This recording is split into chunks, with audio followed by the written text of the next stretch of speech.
All right, let's talk about time management. And look, let's just forget about all those cliches about finding a magical 25th hour in the day. This isn't about that.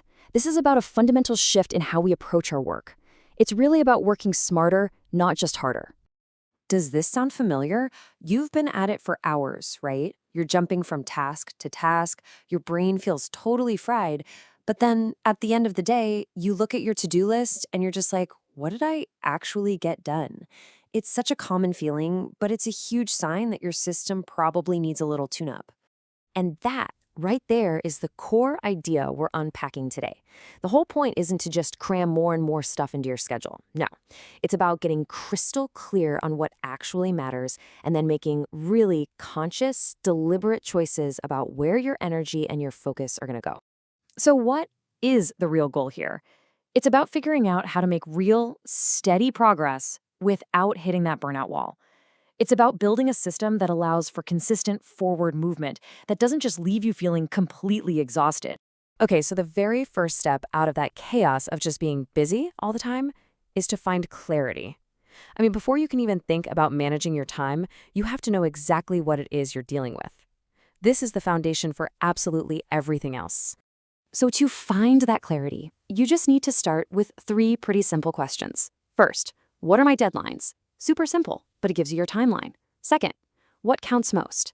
This is how you set your priorities. And third, what kind of work is this? Does it need deep, focused thinking, or is it lighter work? This helps you match the task to your energy levels. Honestly, this next one is a total game changer. You have to stop letting your tasks and your deadlines live in a dozen different places. Your emails, your notes app, random sticky notes, no. Pull everything, every single assignment, every reading, every meeting into one single list or calendar. The sense of control you get from just this one step is huge. So now you've got this one master list. Great, but how do you decide what to do first? Well, you identify your priority tasks. These are the heavy hitters, right? The assignments that carry the most weight, the deadlines that are right around the corner, and those really complex problems that need your sharpest brain power.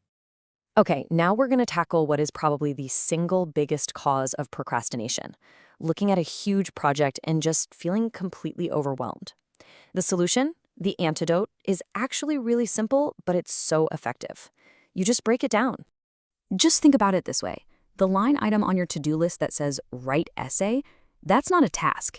It feels enormous, it feels vague, and that makes it really easy to put off. Why? Because it's not one single action. It's a whole project disguised as a task.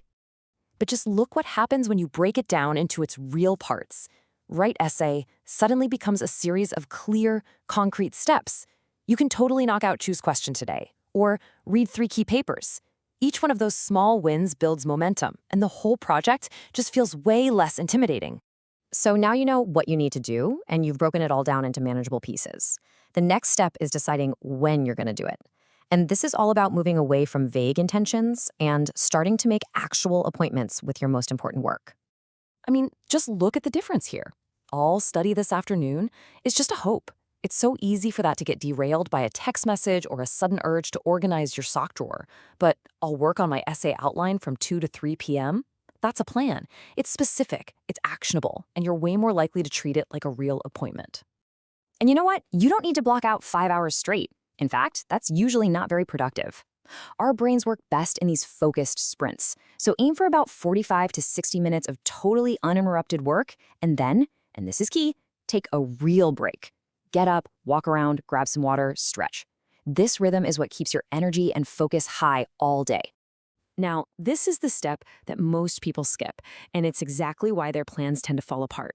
A good time management system isn't rigid. It's not set in stone. It's got to be a living thing that can respond to reality. And that means building in time to check in and make adjustments. So don't just schedule the time to do the work. You have to schedule the time to review the work. Give yourself a whole day before a big deadline just for editing and polishing. Maybe schedule a quick 15-minute recap the morning after a big lecture to really lock in what you learned. And definitely set aside a few minutes every single week to just look at your plan and adjust for the week ahead. Because let's be real for a second. Your plan is going to slip. Life happens. An assignment takes way longer than you thought. Instead of just throwing the whole plan out the window and giving up, just pause. Ask yourself this one simple question. The goal isn't to be perfect. The goal is just to regain momentum. Progress always beats perfection. So what's the point of all this? Well, you can start right now. Seriously, here are 4 things you can do this week that will make you feel more in control almost immediately. Pick one, pick all 4, whatever works. These are not massive life changes. They're small, smart shifts that have a huge impact. If you take away just one thing from all of this, let it be this right here. You don't need some super complex, color-coded, elaborate system that takes hours just to maintain. You just need a little bit of structure. A few simple rules and a few good habits, that's all it takes to transform that feeling of overwhelming chaos into a real sense of calm, focused clarity. And really, that's how you move from just being busy to being truly productive. It's not magic, it's just about being intentional. And that's time management unpacked.